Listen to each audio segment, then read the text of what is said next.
Electronic media ఇంకా పెరిగింది, digital space పెరిగింది. 2G 3G 4G ఇవన్నీ వచ్చిన తర్వాత, బ్యాండ్ విడ్త్ వచ్చిన తర్వాత, ఇంటర్నెట్ అందుబాటులోకి వచ్చిన తర్వాత అనేక డిజిటల్ మీడియా సంస్థలు, సోషల్ మీడియా సంస్థలు కానీ, డిజిటల్ మీడియా జర్నలిస్టులు కానీ డిజిటల్ మీడియాలోకి రావడం అది మనం చూసినాం. దురదృష్టవశాత్తు ఎలక్ట్రానిక్ మీడియా కొత్తగా వచ్చినప్పుడు ఏ రకమైన వ్యాఖ్యలు, ఏ రకమైన కామెంట్స్ అయితే ఈ రాజకీయ నాయకులు ఎలక్ట్రానిక్ మీడియాని కించపరిచే విధంగా కామెంట్స్ చేసిండ్రో, వాళ్ళే ఈరోజు డిజిటల్ మీడియాను కూడా అదే రకంగా తూలనాడడం, అదే రకంగా దాన్ని తక్కువ చేసి మాట్లాడడం, అందులో పనిచేసే జర్నలిస్టులను అవమానించే పద్ధతిలో మాట్లాడడం మనం చూస్తూ వస్తున్నాం. ఈ రోజు మనం ఉన్న ఈ పరిస్థితికి కారణం, ఈ రోజు ఈ రాజకీయ నాయకులు కానీ లేదా ఈ మీడియాని తట్టుకోలేని వారు, మీడియాలో వస్తున్న కథనాలు తమకు అనుకూలంగా రావడం లేదని భావిస్తున్న వాళ్ళందరూ కూడా మనం ఒకసారి చూసుకుంటే, ఎందుకు ఈ రకంగా సోషల్ మీడియా కానీ, డిజిటల్ మీడియా కానీ, ఎలక్ట్రానిక్ మీడియా కానీ, ఈ డిజిటల్ మీడియాలో జర్నలిస్టులు కానీ సొంతంగా యూట్యూబ్ ఛానల్ పెట్టుకోవడం కానీ ఈ పరిస్థితి ఎందుకు వచ్చింది? ముఖ్యంగా ఈ పరిస్థితి రావడానికి ప్రధానమైన కారణం ఇద్దరే ఇద్దరు. ఒకటి యూపీఏ ప్రభుత్వం, ఇంకోటి ఎన్డీఏ ప్రభుత్వం. 2004 నుంచి 2014 వరకు యూపీఏ ప్రభుత్వం అధికారంలో ఉంది. 2004 నుంచి 2014 వరకు యూపీఏ ప్రభుత్వం అధికారంలో ఉన్నప్పుడు అనేక టెలివిజన్ ఛానళ్లకు అనుమతులు ఇచ్చింది. అట్లాగే పత్రికా వ్యవస్థ, పత్రికా సంస్థలు దారుణంగా తయారు కావడానికి, పత్రికా సంస్థల్లో పనిచేస్తున్న విలేకరుల పరిస్థితులు దారుణంగా మారిపోవడానికి ముఖ్యమైన కారణం ఆ 10 సంవత్సరాలు. అప్పటి వరకు ఒక 7-8 వేజ్ బోర్డ్స్ వచ్చి ఉంటాయి. మనం చూసుకున్నట్టు స్వాతంత్రం వచ్చినప్పటి నుంచి లేదా 1956 నుంచి వేజ్ బోర్డ్స్ కాన్స్టిట్యూట్ చేసుకుంటూ వచ్చినాయి ప్రభుత్వాలు. జస్టిస్ మనీషానా సింగ్ కమిషన్ కానివ్వండి, లేకపోతే నారాయణ్ కురూప్ కమిషన్, ఆ తర్వాత జస్టిస్ మతీజా కమిషన్. ఈ కమిషన్లు అన్ని కూడా జర్నలిస్టుల జీతభత్యాల గురించి, జర్నలిస్టుల వర్క్ కండిషన్స్ గురించి, జర్నలిస్టులు ఏ రకంగా ఉండాలి, జర్నలిస్టులకు ఏ రకంగా ఫెసిలిటీస్ ఉండాలి అని చెప్పేసి ఈ రకంగా వీళ్ళు కమిషన్లు వేస్తే, ఆ కమిషన్లో ఇచ్చిన రికమెండేషన్స్ ని తుంగలో తొక్కి ఆ సంస్థల్లో పనిచేస్తున్న మీడియా, పత్రికా సంస్థల్లో పనిచేస్తున్న జర్నలిస్టుల కోసం ఇచ్చిన వేజ్ రివిజన్ కానీ వాటన్నింటిని కానీ అమలు చేయకుండా ఆ కమిషన్ ఇచ్చిన రిపోర్ట్స్ అన్నింటినీ తుంగలో తొక్కి వేజ్ బోర్డ్స్ అనేది ఒక వ్యర్థం, వేజ్ బోర్డ్స్ అనేది లేకుండా చేసి జర్నలిస్టుల జీతభత్యాలు. అందుకు అప్పటి నుంచే ఎప్పుడైతే ఈ వేజ్ బోర్డ్స్ అవన్నీ కూడా మనకు రికమెండేషన్స్ ఇస్తూ పోయినావో, ఆ జీతాలు వారు ఇవ్వలేక జర్నలిస్టులని కాంట్రాక్ట్ కింద కన్వర్ట్ చేసి జర్నలిస్టులని ఒక కాంట్రాక్ట్ లేబరర్ గా వాళ్ళని చూసి. అన్న క్రాంతి గారిని స్టేజ్ మీదకి రావాల్సిందిగా కోరుతున్నాను. జర్నలిస్టులని కాంట్రాక్ట్ లేబరర్స్ లేదా కాంట్రాక్ట్ ఎంప్లాయీస్ కింద కన్వర్ట్ చేసి జర్నలిజం వృత్తి పట్లనే కొత్త వారు రాకుండా, వస్తే భవిష్యత్తు ఉండదు అని భావించేవారు లేకుండా ఈ వ్యవస్థ చేసింది యూపీఏ ప్రభుత్వం 2004 నుంచి 2014 వరకు. 2014 నుంచి 2024 వరకు లేదా 25 వరకు, ఇప్పటి వరకు మనం లేటెస్ట్ గా చూసుకున్నట్టయితే 2014 వరకు 450 టెలివిజన్ ఛానళ్లు ఉన్న మన సిస్టంలో ఈ ఎన్డీఏ ప్రభుత్వం వచ్చిన తర్వాత, అందరికీ తెలిసి ఎన్డీఏ ప్రభుత్వం ఎంత మీడియా ఫ్రెండ్లీ గవర్నమెంటో, ఎన్డీఏ ప్రభుత్వం వచ్చిన తర్వాత ఆ మీడియా సంస్థల సంఖ్య 450 నుంచి 390, 393కు పడిపోయింది. అంటే దాదాపు 70 నుంచి 80 మీడియా సంస్థలు మూతపడ్డాయి. ఆ మీడియా సంస్థల్లో పనిచేస్తున్న జర్నలిస్టులు రోడ్న పడ్డారు, ఏదో ఒకటైంది. సో ఎన్డీఏ ప్రభుత్వం ఏమో వేజ్ బోర్డులను తుంగలో, యూపీఏ ప్రభుత్వం వేజ్ బోర్డులను తుంగలో తొక్కి వేజ్ బోర్డులు లేకుండా జర్నలిస్టుల బతుకులు దయనీయంగా చేసేస్తే, ఎన్డీఏ ప్రభుత్వం వచ్చిన తర్వాత వేజ్ బోర్డు పోయింది, జర్నలిస్టులు జర్నలిజం రెండు కేజ్డ్ బర్డ్స్ అయిపోయినాయి. వేజ్ బోర్డు పోయింది, కేజ్డ్ బర్డ్స్ అయిపోయినాయి. జర్నలిస్టులు అందరూ కూడా ఒక పంజరంలో పక్షుల్లాగా మారిపోయినారు. అప్పుడు ఈ డిజిటల్ మీడియా వచ్చింది. డిజిటల్ మీడియా లేదా సోషల్ మీడియా అనండి, డిజిటల్ మీడియా అనండి, న్యూ మీడియా అనండి, ఏదైనా వచ్చింది. ఆ జర్నలిస్టులు అందరూ కూడా 2014 నుంచి 2024 మధ్య కాలంలో ఎవరైతే జర్నలిస్టులు ఆ మీడియా సంస్థల్లో పనిచేస్తున్నారో 15 సంవత్సరాలు, 20 సంవత్సరాలు, 30 సంవత్సరాలు అనుభవంతో ఆ మీడియా సంస్థల్లో పనిచేసిన వాళ్ళు సడన్ గా ఉద్యోగాలు పోయేసరికి సడన్ గా వాళ్ళు బయటికి వచ్చేసి ఏం పని చేయగలుగుతారు? ఒక 10 సంవత్సరాలు, 15 సంవత్సరాలు, 20 సంవత్సరాలు మీడియా సంస్థల్లో పనిచేసిన వాళ్లకు ఈ న్యూ మీడియా అనేది ఒక కొత్త అస్త్రంగా లభించింది. తక్కువ పెట్టుబడి, సొంతంగా చేసుకోవచ్చు, ఎవరి మీద ఆధారపడాల్సిన అవసరం లేదు, ఉద్యోగం మీద ఎవరిని అడుక్కోవాల్సిన అవసరం లేదు. ఆ సమయంలో వచ్చిందే ఈ న్యూ మీడియా. ఈ జర్నలిస్టులందరూ అక్కడి నుంచి వచ్చిన వాళ్ళే. ఇప్పుడు ఈరోజు ముఖ్యమంత్రి గారు మాట్లాడతారు, క్వాలిఫికేషన్స్ లేవు జర్నలిస్టులకు, క్వాలిఫికేషన్స్ లేని వారందరూ జర్నలిజంలోకి వస్తున్నారనేది. ఒకసారి మన తెలంగాణ రాష్ట్రాన్నే తీసుకున్నాం, మనం భారతదేశం అంతా పక్కన పెట్టేసి తెలంగాణ రాష్ట్రాన్ని తీసుకుంటే, తెలంగాణ రాష్ట్రంలో జర్నలిజం కోర్సులు ఆఫర్ చేస్తున్న యూనివర్సిటీలు 3 or 4 ఉన్నాయి. Osmania university, Telangana Potti Sriramulu professor Jayashankar Telugu university, Telangana university, Kakatiya university. ఈ 4 యూనివర్సిటీల్లో జర్నలిజం కోర్స్ ఆఫర్ చేస్తున్నారు. ఉస్మానియా యూనివర్సిటీ జర్నలిజం కళాశాల, ఎందుకంటే నేను అక్కడ చదువుకున్నా కాబట్టి నేను ఉస్మానియా యూనివర్సిటీ జర్నలిజం కళాశాలలో చెప్తాను. జర్నలిజంలో జర్నలిస్ట్ స్టాండర్డ్స్ అని మాట్లాడుతున్న ఈ ప్రభుత్వంలో ఉన్న పెద్దలు ఎందుకు ఉస్మానియా యూనివర్సిటీలో ఈ రోజు నాకు తెలిసి ఉస్మానియా యూనివర్సిటీ జర్నలిజం విభాగంలో ఈ రోజు కేవలం ఒకే ఒక ఫుల్ టైమర్ ఉన్నాడు, ఒకే ఒక్క లెక్చరర్ ఉన్నాడు. మిగతా వాళ్ళందరూ పార్ట్ టైమర్సే, లేకపోతే పార్ట్ టైం లెక్చరర్సే. ఎందుకు మరి మీకు జర్నలిజం స్టాండర్డ్స్ మీద, పడిపోతున్న జర్నలిజం స్టాండర్డ్స్ మీద అంత ఇంట్రెస్ట్ ఉంటే మీరు ఎందుకు అక్కడ జర్నలిజం పోస్టులు ఫిలప్ చేస్తలేరు? అదే పాలమూరు యూనివర్సిటీ, తెలంగాణ యూనివర్సిటీలో, కాకతీయ యూనివర్సిటీలో, పొట్టి యూనివర్సిటీలో నాకు తెలిసి పరిస్థితి అంతకంటే అద్భుతమైనది ఏం లేదు. ఎందుకంటే ఉద్యోగ నియామకాలు లేవు, ప్రొఫెసర్ల నియామకాలు లేవు, అసిస్టెంట్ ప్రొఫెసర్ల నియామకాలు లేవు. ఏ రకమైన నియామకాలు లేకుండా కూడా ఆ జర్నలిజం కాలేజీలు నడుస్తున్నాయి, జర్నలిజం కోర్సులు నడుస్తున్నాయి. ఇంతటి దుర్మార్గమైన పరిస్థితి ఎప్పుడు లేదు. ప్రభుత్వం ఒక జర్నలిజం కాలేజీలను కానీ, జర్నలిజం బోధిస్తున్న యూనివర్సిటీలను కానీ ఏ రకంగా ట్రీట్ చేస్తుంది అనేది.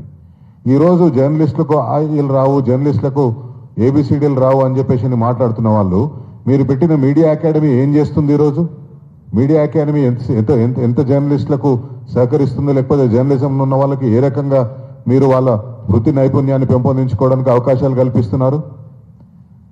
మీ చేతుల్లో ఉన్న వ్యవస్థలను నిర్వీర్యం చేసి, మీ చేతుల్లో ఉన్న వ్యవస్థల్ని పనికి రాకుండా చేసి ఈరోజు జర్నలిస్టులకు పాఠాలు చెప్పే స్టేజ్ల మీద నుంచి. దురదృష్టం ఏంటంటే మొన్న రేవంత్ రెడ్డి గారు మాట్లాడిన మాటలు, ఆయన మాట్లాడిన చేసిన అరుపులు కానీ అవన్నీ కూడా ఒక మీడియా సంస్థ వార్షికోత్సవ సభలో చేసిన కామెంట్స్ అవి. ఇంకా ఘోరం ఏంటంటే ఆ మీడియా సభలో ఉన్న వాళ్ళందరూ దాదాపు 90% జర్నలిస్టులే ఉంటారు నాకు తెలిసి. ఎందుకంటే మీడియా సంస్థకు సంబంధించిన వార్షికోత్సవం కాబట్టి 90% జర్నలిస్టులే ఉంటారు. అక్కడ ఉన్న వాళ్ళు ఆయన మాట్లాడుతుంటే ఈకలికలు పగపగలు నవ్వుకుంటూ వస్తున్నారు. ఆ రోజు ముఖ్యమంత్రి గారు మాట్లాడిన మాటలను గనక అదే సభలో ప్రముఖ జర్నలిస్టు నాయకులు ఉన్నారు, ప్రముఖ ప్రెస్ అకాడమీ, మీడియా అకాడమీ చైర్మన్లు చేసిన వాళ్ళు ఉన్నారు, చైర్మన్లు ఉన్నారు. వారెవరు కూడా ముఖ్యమంత్రి గారు ఆ మాటల్ని తప్పు పట్టకపోగా సభలో, ఎందుకంటే మిగతా ఆడియన్స్ వైపు ఎవరు చప్పట్లు కొట్టిందనేది తెలియలేదు, కానీ సభలో ఆ ముఖ్యమంత్రి గారు ఆ మాటలు ఉన్నప్పుడు తప్పులు కొట్టింది. ఒక్కొక్కసారి జర్నలిస్టులను చూస్తే చెంపదెబ్బ కొట్టాలనిపిస్తుంది అని చెప్పేసి అంటారు.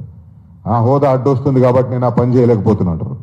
కానీ ముఖ్యమంత్రి గారు అదే జర్నలిస్టులను ఉద్దేశించి మీరు శాసనసభలో వీళ్ళను బట్టలు ఊడదీసి కొట్టాలని చెప్పేసి అని, ఇంకెక్కడో ఆయన ముఖ్యమంత్రి కాకముందు ఒకసారి మాట్లాడి ఆ గొట్టం తీసుకుపోయి వాడిని ఎన్నో పెట్టుకోమని చెప్పేసి అని చెప్పడం. ఇప్పుడు ఈరోజు జర్నలిస్టులను ఈ రకంగా మాట్లాడితే ముందరున్న జర్నలిస్టులకు కూడా ముఖ్యమంత్రి గారిని చెంప బలగొట్టాలనిపిస్తుంది, ఇంకేదో చేయాలనిపిస్తుంది. కానీ దురదృష్టవశాత్తు హోదా అడ్డొస్తుంది, స్థాయి అడ్డొస్తుంది. ఒక విలేకరిగా ఉండి మేము ఆ పని చేయలేం కాబట్టి ఆ పని చేయలేదని చెప్పేసి అని విలేకరులు కానీ ఇంకెవరైనా కానీ అంటే ముఖ్యమంత్రి గారు ముఖం ఎక్కడ పెట్టుకుంటారు?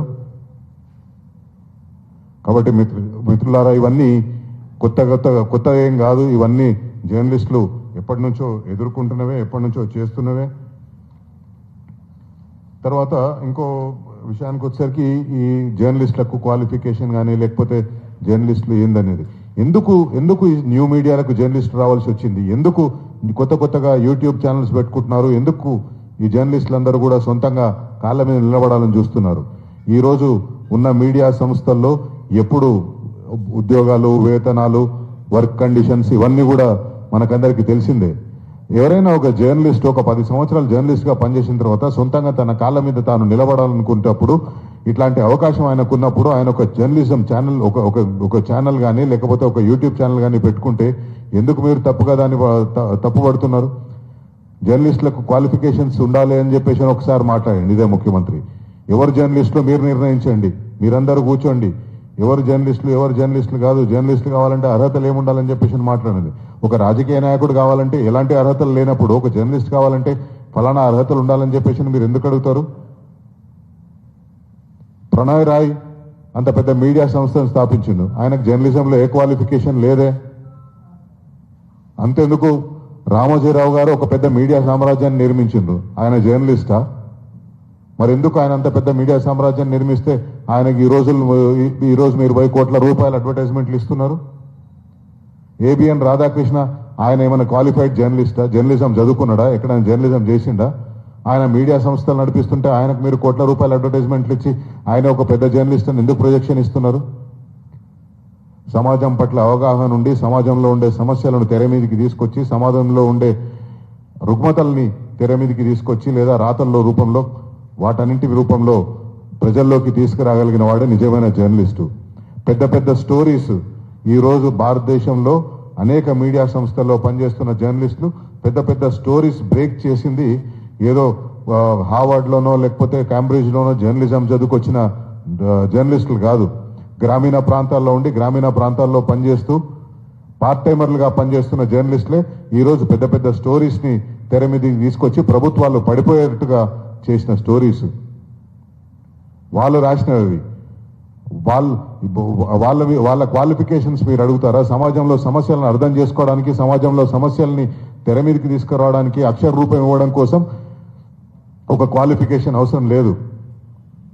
ప్రభుత్వం చేస్తున్న అక్రమాల్ని, ప్రభుత్వం చేస్తున్న అవినీతిని, ప్రభుత్వ అధికారులు చేస్తున్న అవినీతిని వీటన్నింటినీ తెర మీదకి తీసుకురావడం కోసం ఒక క్వాలిఫికేషన్ అవసరం లేదు.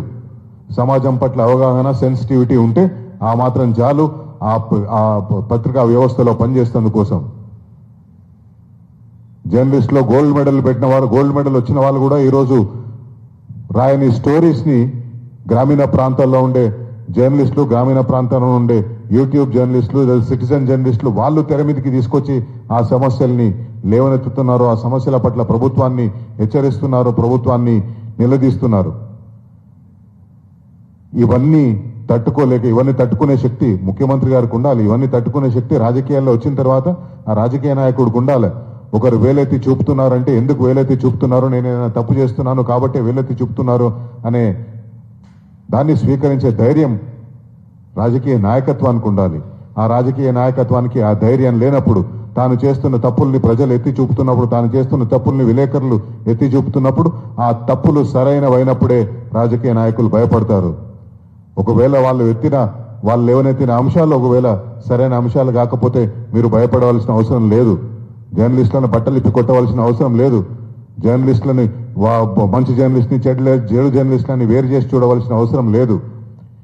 ఎక్కడైనా కూడా ఏ వ్యవస్థలైనా కూడా మంచి చెడు అనేది ఉంటుంది. ఇప్పుడు రాజకీయ నాయకుల్లో లేదా మీ పార్టీలో కానీ మీ ప్రభుత్వంలో కానీ మంచివారు చెడ్డవారు లేరా? అందరూ ఒకే స్థాయిలో ఉన్నారా? అందరూ ఒకే రకంగా ప్రజలకు సేవ చేస్తున్నారా? అందరూ ఒక రకంగా ఎలక్షన్లు గెలుస్తున్నారా? కొందరు బ్యాగులు మోసి పదవుల్లోకి వచ్చేస్తే కొందరు నికార్సుగా ప్రజాసేవ చేసి పదవుల్లోకి వచ్చిన వాళ్ళు ఉన్నారు. రాజకీయ వ్యవస్థ గురించి ఒకసారి మాట్లాడాలంటే ఒకప్పుడు ట్రైన్ యాక్సిడెంట్ అయితే రాజీనామా చేసిన మంత్రులు ఉన్నారు. ఒక బాంబ్ బ్లాస్ట్ అయితే రాజీనామా చేసిన మంత్రులు ఉన్నారు. అంత పెద్ద పెద్ద బాంబ్ బ్లాస్ట్లు అయితే యూపీఏ ప్రభుత్వంలో ఉన్న హోంమంత్రి రాజీనామా చేసిందా?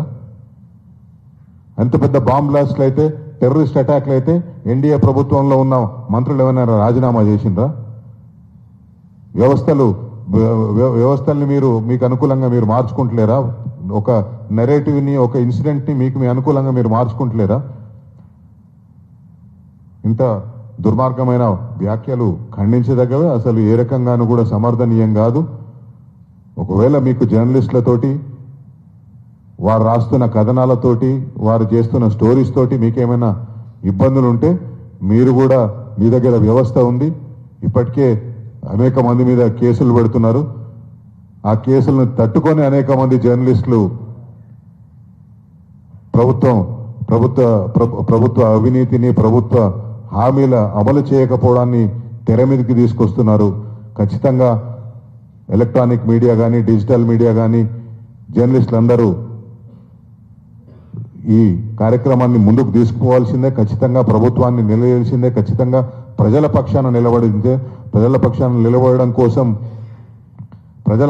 నిలబడడం కోసం ఎన్ని ఒడిదుడుకులను ఎదుర్కోవడానికి సిద్ధంగా ఉండాలి. ఇంకొక విషయం ఇక్కడ చెప్పాలి. ఏ రకంగా మీడియాని నిర్వీర్యం చేస్తున్నది ఒక ఇంపార్టెంట్ థింగ్ ఏంటంటే 2014 నుంచి 2024 వరకు మీడియాని ఈ ఎన్డీఏ ప్రభుత్వం భయంకరంగా కట్టడి చేసింది. ఎక్కడ చూస్తే అక్కడ వాళ్ళ మీద నిర్బంధాలు, ప్రభుత్వానికి వ్యతిరేకంగా మాట్లాడుతున్న వాళ్ళ నిర్బంధాలు. దురదృష్టవశాత్తు నేను ఎక్స్లో కూడా ఇట్లా జరుగుతుందని అనుకోలేదు. నేను మొన్న ఒక ట్వీట్ చేస్తే ఆ ట్వీట్ని ఎక్స్ వాడు పోస్ట్ కూడా చేయలేదు. దాంట్లో సింపుల్ రీజన్ ఏంటంటే నేను నరేంద్ర మోడీ గారిని ట్యాగ్ చేసిన, ప్రధానమంత్రి గారిని ట్యాగ్ చేసిన ఆ ట్వీట్లో. ఎక్స్లో ఆ పోస్ట్ కూడా చేయలేదు, ఆ పోస్ట్ కూడా తీసుకోలేదు. ఈ రకంగా మీరు డిజిటల్ మీడియాని నిర్బంధం చేసి, ఈ రకంగా డిజిటల్ మీడియాని నియంత్రణ చేసే ప్రయత్నాలు ఒకవైపు చేసుకుంటూనే మళ్ళీ ఈ రకంగా చెంప వలగొట్టాలనిపిస్తుందని, లేకపోతే బట్టలు ఓడదీసుకొట్టాలనిపిస్తుందని చెప్పేసి మీరు మాట్లాడడం కరెక్ట్ కాదు. ఒక టెలివిజన్ ఛానల్ ఇంతకుముందు స్టార్ట్ చేయాలనుకుంటే 5 కోట్ల రూపాయల నెట్వర్క్ ఉంటే సరిపోయేది. కానీ ఎన్డీఏ ప్రభుత్వం వచ్చిన తర్వాత ఇప్పుడు ఆ నెట్వర్క్ని 20 కోట్ల రూపాయలకు చేసింది. అంటే ఎలక్ట్రానిక్ మీడియాని ఏ రకంగా నియంత్రించే ప్రయత్నం ఈ ప్రభుత్వాలు చేస్తున్నాయి. మీరు ఒక మీడియాని, ఒక ఫ్రీడమ్ ఆఫ్ ఎక్స్ప్రెషన్ని, ఒక ప్రజల వాయిస్ని మీరు ఈ రకంగా నియంత్రించాలనుకుంటూ పోతే డిజిటల్ మీడియా అనేది ఒక ప్లాట్ఫామ్ అవైలబుల్ ఉంది. ఆ డిజిటల్ మీడియా ప్లాట్ఫామ్ని జర్నలిస్టులు వాడుకుంటారు.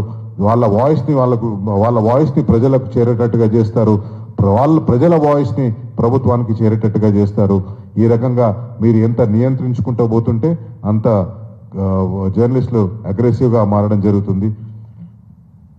ఈ అవకాశం ఇచ్చిన ఆద్య టీవీ గారికి, సరిత గారికి, ఇక్కడున్న జర్నలిస్ట్ మీడియా మిత్రులందరికీ ధన్యవాదాలు. ఒక అర్థవంతమైన చర్చ, అర్థవంతమైన సలహాలు, సూచనలు ఇక్కడి నుంచి ప్రభుత్వానికి చేరవేస్తారని కోరుకుంటూ జై తెలంగాణ.